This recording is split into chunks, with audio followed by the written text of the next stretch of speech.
Muchas bendiciones, amados hermanos, que el Señor me los bendiga. En esta oportunidad vamos a tratar rápidamente un tema sobre la salvación. Y en este día recibí una llamada de un hermano con relación a este tipo de aplicaciones que no lo interpretan de forma correcta.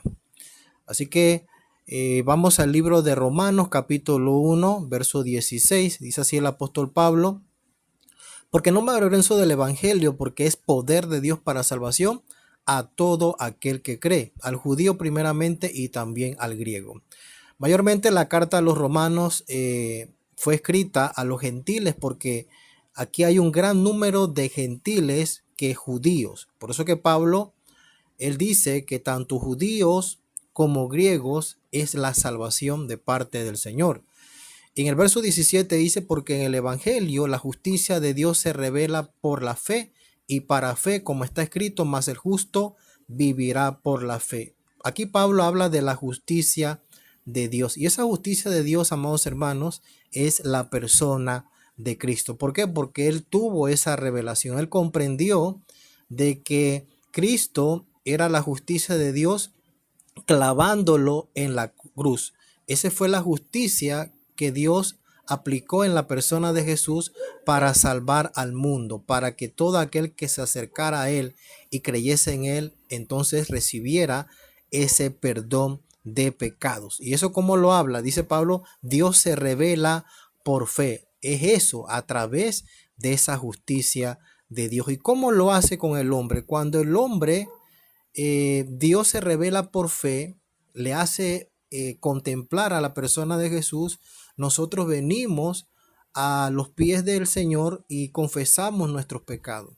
Nosotros nos rendimos a Él como Señor y Salvador, y entonces Él lo que hace es que nos libra de ese pecado, nos perdona de la condenación y nos perdona de muchas transgresiones.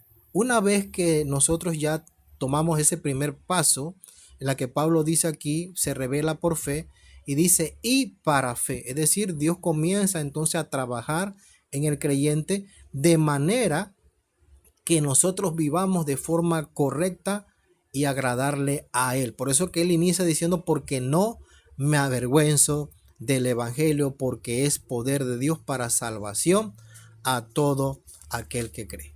Muy bien, entonces en el capítulo 10 de este libro de Romanos, comenzando en el verso 9, dice Pablo que si confesamos con tu boca, si confesares con tu boca, perdón, que Jesús es el Señor, y creyeres en tu corazón que Dios el Padre lo levantó entre los muertos, serás salvo. Ahora, como hemos dicho, recordemos en Apocalipsis capítulo 2, verso 8 en adelante, habla una de las 7 iglesias, y esa una de las 7 iglesias se llama Esmirna. Y la palabra Esmirna, amados hermanos, viene del griego, que significa mirra. Entonces, ¿qué sucede con esta planta? Esta planta, que es una mirra, es una resina, precisamente es una resina con una fragancia dulce. Imagínense que Cristo, en el capítulo 2 de este pasaje de Apocalipsis, mira lo que él dice: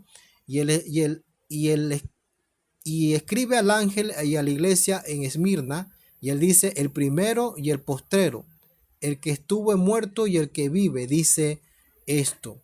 Entonces lo que el Señor le está diciendo a ellos, que ellos van a pasar por una tremenda persecución. Una tremenda persecución. Entonces lo que va a producir y sacar en la vida espiritual, esa esmirna espiritual, a través del sufrimiento, a través de las tribulaciones, persecuciones, va a producir en la vida de ellos ese olor fragante, dulce, delante del Señor. O sea, hasta la muerte. Hasta la muerte. ¿Por qué? Porque Pablo habla en el verso 9 que si confesares con tu boca que Jesús es ¿quién? El Señor. El Señor. Y eso es muy importante, porque recordemos que en la época de la iglesia de Esmirna, estaban mayormente eh, sometidos por el imperio romano, y precisamente era el emperador Tiberio era que predominaba en esa persecución en aquel momento como gobierno. Entonces, allí no era de parte de judíos creyentes, sino que Satanás también estaba atrás de ese escenario.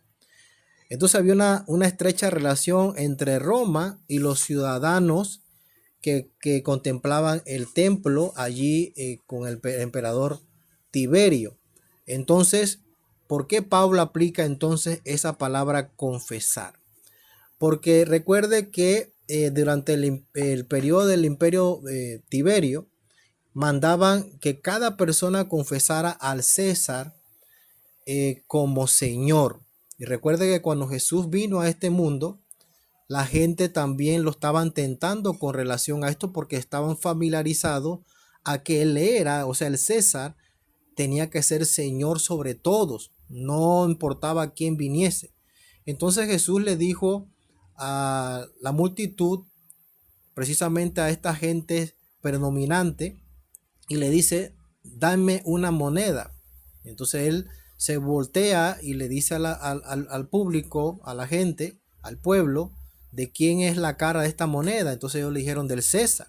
Entonces Jesús le dijo, den al César lo que es el César y a Dios lo que es de Dios. Entonces es muy importante eso, porque si los creyentes en aquella época se negaban confesar de que Tiberio, el emperador, en ese caso, era el César, era su Dios, lo que hacían era que los trataban como traidores. Entonces, como eran traidores, lo que hacía era que no le daban protección bajo el imperio romano, y entonces eran presa fácil para los ladrones en minar su casa, en violar a su esposa y a su familia. Y no solamente eso, sino que el imperio también este, agarraban a sus esposos, los ponían como esclavos, las mujeres también de ellos los ponían como prostitutas, igual con sus hijos. Entonces había como una situación muy estrecha entre qué escojo, si creo en el Señor o no. Entonces era muy difícil, y Pablo aquí le aplica esto, le hace recordar a los hermanos de los romanos que es mejor servir a Cristo. Y por eso que él dice, no me avergüenzo del evangelio porque es poder de Dios. Ahora, cuando hablamos de confesar, también tenemos que tomar muy en cuenta algo muy importante. Y eso es lo que dice el verso 10. Porque con el corazón se cree para justicia, pero con la boca se confiesa para salvación. Ahora, en aquella época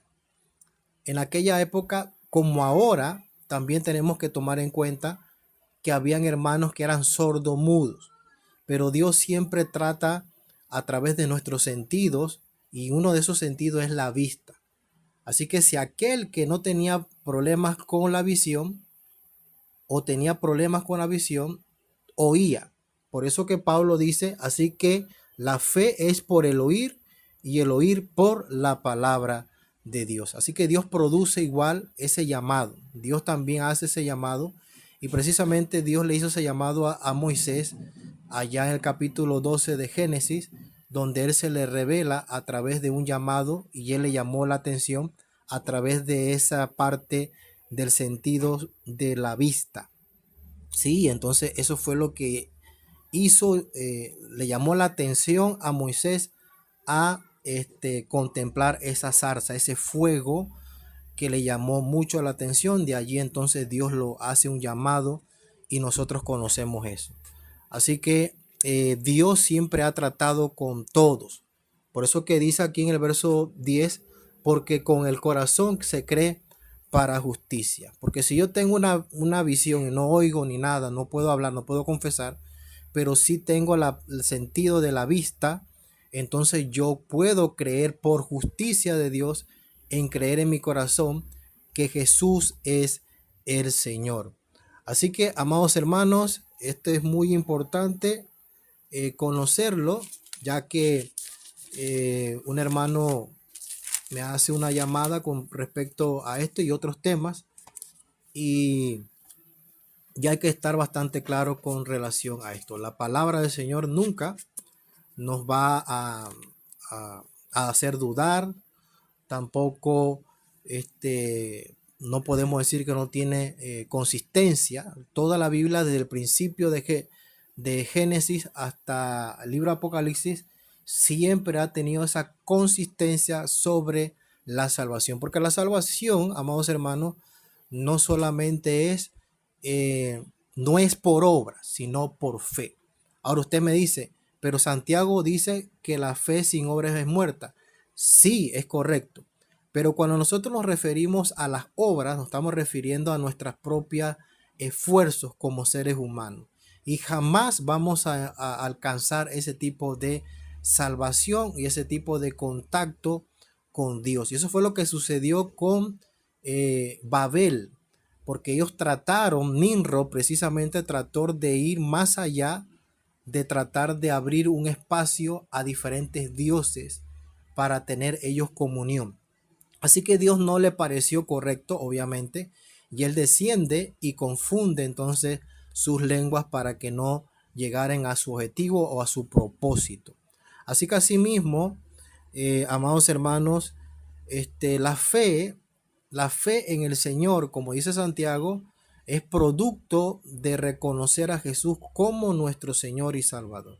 Ese es a través de ese producto. Entonces, una vez que nosotros creemos, producimos obras a través del Espíritu Santo. Hay que estar claro en esa parte. Producimos las obras a través del Espíritu Santo.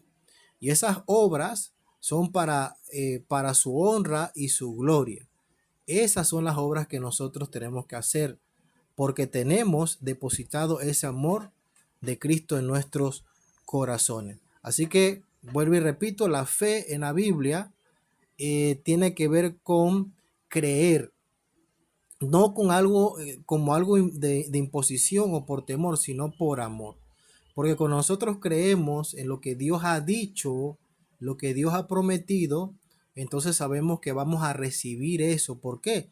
Por fe lo vamos a recibir. Así que nadie puede alcanzar la salvación por sus propias obras. Recuerde el rico insensato trató de pensar de que todo lo que él había producido, sus heredades, sus graneros, provenían todo de su propio esfuerzo, pero más sin embargo al final el Señor le dice que era un necio. Así que él aplica dentro de esa parábola al final y él dice que el que quiere producir en esta vida riquezas, haga tesoros en el cielo, no aquí en esta tierra, sino en el cielo.